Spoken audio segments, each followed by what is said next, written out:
आइए सुनते हैं मौनपूर्वक भोजन करने का चमत्कार बताने वाली एक प्यारी घटना। एक सज्जन मेरे पास आए। उन्होंने कहा, गुरुजी, पहले मेरे भोजन में कमियां निकालने की बहुत गंदी आदत थी। जब भी मैं भोजन करता तो कोई ना कोई कमी ज़रूर निकालता, और इसको लेकर मेरी पत्नी और मेरी बेटी में रोज़ किसी न किसी बात को लेकर तू मैं हो जाती, और कभी बात ज़्यादा बढ़ जाती तो मेरी पत्नी चिल्लाती, आप खुद किचन में चले जाइए और भोजन बना लीजिए, जैसा आपको अच्छा लगे वैसा बना लो और खा लो। कभी वो नींबू ला करके पटक देती, कभी मिर्ची या नमक ला करके पटक देती। इस तरह मेरा भी मूड खराब, उनका भी मूड खराब, पूरा दिन भर बेकार बेकार चला जाता। मैं समझ नहीं पा रहा था कि मैं क्या करूं। एक बार मैं गुरुजी चंद्रप्रभ जी के पास गया और उनसे अपनी समस्या रखी। आप मुझे इसका कुछ समाधान बताइए। गुरुजी ने कहा, आप कुछ मत कीजिए, बस मौनपूर्वक भोजन करने का नियम ले लीजिए। मैंने कहा, मैं अगर मौनपूर्वक भोजन करूंगा तो मुझे आए जैसा खाना पड़ेगा, वो बिल्कुल लापरवाह हो जाएंगे।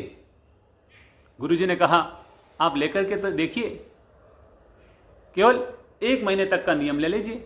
अगर उसका सकारात्मक परिणाम आए तो उसको आगे भी जारी रखिएगा, और नकारात्मक परिणाम आए तो छोड़ दीजिएगा। मैंने कहा, ठीक है गुरुजी, मैं कोशिश करता हूँ, 1 महीने तक मौनपूर्वक भोजन करने का नियम लेता हूँ। मैं घर पर आ गया और मैंने मौनपूर्वक भोजन करना शुरू कर दिया। शुरू के 4-5 दिन मुझे बड़ा अजीब सा लगा। ऐसा लगा ही नहीं कि मैं खाना खा रहा हूँ, बेमन से खाना खाता। लेकिन धीरे धीरे मेरे आदत में आया मौनपूर्वक खाना खाने का, और अब जो भी आता मैं मौनपूर्वक खा लेता। लगभग 18-20 दिन बीते होंगे कि घर वालों को पता चल गया कि ये तो मौनपूर्वक भोजन करते हैं, कुछ बोलते नहीं हैं। उनको भी लगा कि हमें खाना सही ढंग से परोसना चाहिए, और धीरे धीरे ये देखकर मुझे आश्चर्य हुआ कि अब तो खाना बिल्कुल स्वादिष्ट आने लगा, बिल्कुल व्यवस्थित आने लगा, और इतना खाना शानदार आया, इतना शानदार आया। मैंने पूछा, क्या बात है? पहले तो रोज़ कोई ना कोई गड़बड़ रह जाती है, और आजकल खाना बिल्कुल परफेक्ट आता है, नमक मिर्ची सब बरोबर।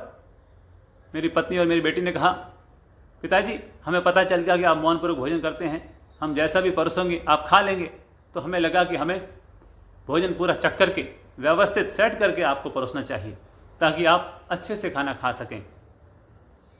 वास्तव में इस एक नियम ने इतना चमत्कार मेरे जीवन में लेकर के आया कि मेरा भी स्वभाव बदल गया, मेरे घर वालों का स्वभाव भी बदल गया, और रोज रोज जो तकरार का माहौल बनता था वह भी प्रेम और मिठास में बदल गया।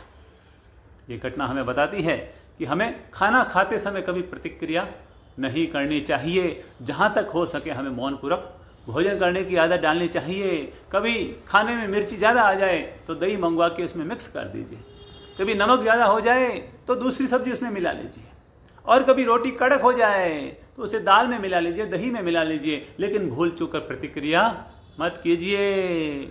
जब भी खाना खाएं तो 3 लोगों को जरूर धन्यवाद दें। नंबर 1 किसान, नंबर 2 भगवान, और नंबर 3 45 डिग्री में खाना बनाने वाली भगवान।